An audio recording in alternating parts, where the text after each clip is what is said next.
Hey everybody, Fran here with IGN's E3 live show, streaming straight to your brains from e3.ign.com. Next up, we have a return to Resident Evil multiplayer co-op, but this ain't no Outbreak. Get ready for Resident Evil Operation Raccoon City. Greg, take it away. Thank you, Fran. Yes, let's take some zombies and combine them with the development house that made SOCOM Confrontation. I'm here with Mike. How you doing? Good, man. How are you? Thanks Great. for having me. Thank you for coming.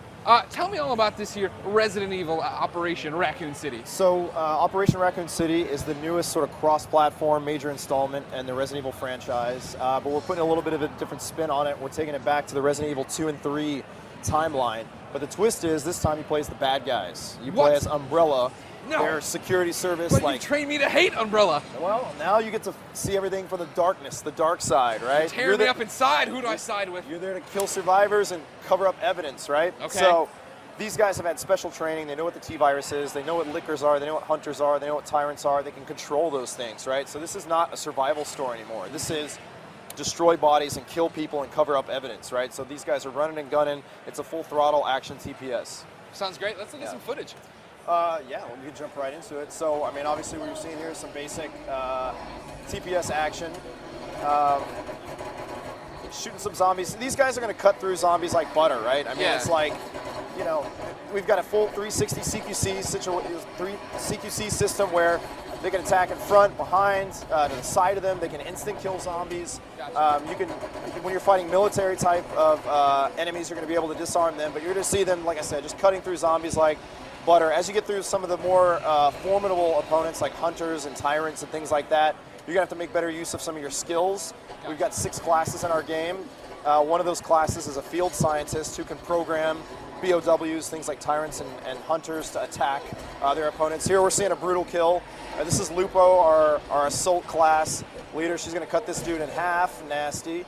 So we're trying to put a little bit of the grit, blood, violence, gore back into the Resident Evil franchise that's kind of, you know, been missing a little bit as of late. So you have 6 classes, but 4 players. 6 classes, but 4-player co-op. So you got to be, there's only going to be 4 of those classes in the game at any given time, right? So if you have a surveillance guy with you, he's going to be able to share mini-map information with everybody, and they're going to be able to see more than they would if he wasn't there.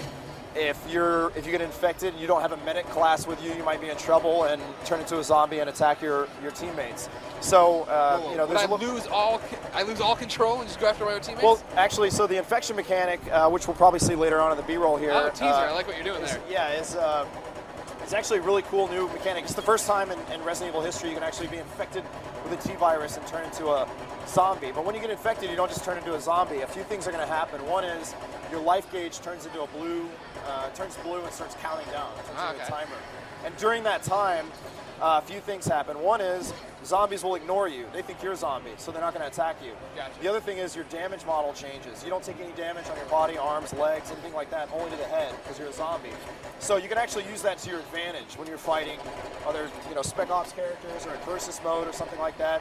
So, this is one example of what we're calling 3-corner conflict, right? So a typical TPS game is going to have, kind of what you see here, fighting these Spec Ops, Team A with guns versus Team B with guns, shooting at each other from cover. Yeah. In the Resident Evil universe, you've got Team A with guns and Team B with guns. We've got a bunch of zombies, lickers, hunters, tyrants in there, indiscriminately attacking everyone. So things like a zombie comes up, bites me on the neck, I get infected, I run over here, I don't take any damage because I'm infected with the T-virus and kill a bunch of Spec Ops guys. They make me bleed, I'm bleeding, zombies come and swarm me, they don't even have to finish me off. So all of our abilities, classes, weapons, the mechanics like infection and blood frenzy, we're calling it, where the zombies come and swarm you when you're bleeding, are designed around this idea of 3-corner conflict. And we think that kind of sort of reinvents the TPS gameplay a little bit, especially in versus mode. There's going to be a lot more going on than just, me versus you. So right here we're seeing Four Eyes, one of our new characters, get infected, and the screen's kind of freaking out a little bit. You see our blue health gauge timer in the corner there. And she is going to turn all the way into a zombie here. So if one of your teammates doesn't put a bullet in your brain before you turn into a zombie, you turn into a zombie, start attacking your friends. But if they kill you, you get to respawn faster. They can do you a service and put you out of your misery. So now for people who aren't lucky enough to be at E3, talk to me a little bit about how the co-op plays. So is it basically I get turned into a zombie there and I would die and I respawn, and can I change my class then? On co-op, once you sign up for a character, you're a part of that team and the character until you back out of campaign and form a new party or whatever you want to do. In versus mode, you will be able to, change your loadouts, change your stuff on the fly. How's versus mode work? Is it people versus zombies? I'm not sure that my PR team is going to let me talk too Well, much they're about not versus here. mode. What are you But we're going to have a lot of unique modes for Resident Evil that we're going to talk about later on. But it is going to be the USS, the Umbrella Security Service, versus the US Special Operatives, Spec Ops, and there will be zombies, hunters, creatures all over the versus mode maps. You know, we're playing with rules. Like we've got our biohazard mode, which is kind of our version of capture the flag, but instead of a flag, you're picking up the G virus. And when you pick up a G virus, the enemies pay extra attention to you, so you've got to deal with that. Obviously, you can use things like I just mentioned, the infection mechanic to run in the other team's base while you're infected and not taking any damage, kind of invincible for a limited amount of time. You come out, you get healed by a medic class, run back to your base, deliver the G virus. So here's actually Four Eyes controlling Hunter. She has a skill to control the BOW. Gotcha. She just made one of the hunters attack one of the other hunters. And then you see all these red laser dots. These are the Spec Ops shooting at you while you're dealing with zombies and hunters. And again, It's never easy. You're constantly, you've got threats on the side of you, behind you, in front of you. You've got to take cover, which is why we're giving you all these tools like our CQC system. We have a sidearm that you're able to fire 360 on a whim. You don't have to turn. If something comes up to the side of you, behind you, you're able to pull your sidearm and shoot behind you, to the right of you, to the left of you, whatever you want. We got a cover system. Like I said, all the different classes have their own sort of passive perks. Some reload faster, some have a tighter bullet spread.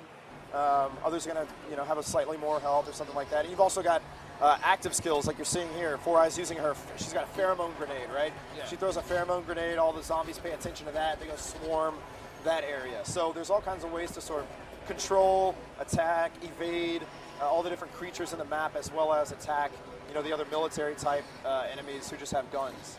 Why did you guys want to go this way? I mean, Resident Evil 5 Rise, where we left him in this very action, next gen. We're moving on with the series. Now you want to double back to this 2-3 area. Well, so obviously there's not a number on the end of this game, right? Yeah. This is its own sort of thing, and taking Resident Evil in kind of a different direction. And there's a lot of fans who've always wanted kind of like a run and gun. One of the things that we always take a lot of flack from is like, why can't I move and shoot at the same time? I got to stop and aim and shoot in the Resident Evil franchise. And so you're able to do that for the first time here in Operation Raccoon City. But what's really cool is going back to the original history of Raccoon City and Resident Evil. And here we go, disarming a Spec Ops, shooting him in the face. But these guys, these USS guys, Umbrella Security Service, have had all this special training. They know what the T-virus is. They know what everything is. They've seen this stuff before, which kind of that fiction lends itself to, why can these guys run and gun? Why can these guys cut through zombies like butter? And we think it just worked in terms of the Resident Evil universe, as well as the gameplay. So that's kind of why we went back and did that. And everybody kind of likes that old school, Resident Evil history. Of course, seeing it from a we different love Raccoon perspective. City, right? And you got away from it, so now you got to get back somehow. So. And here's my final question for you.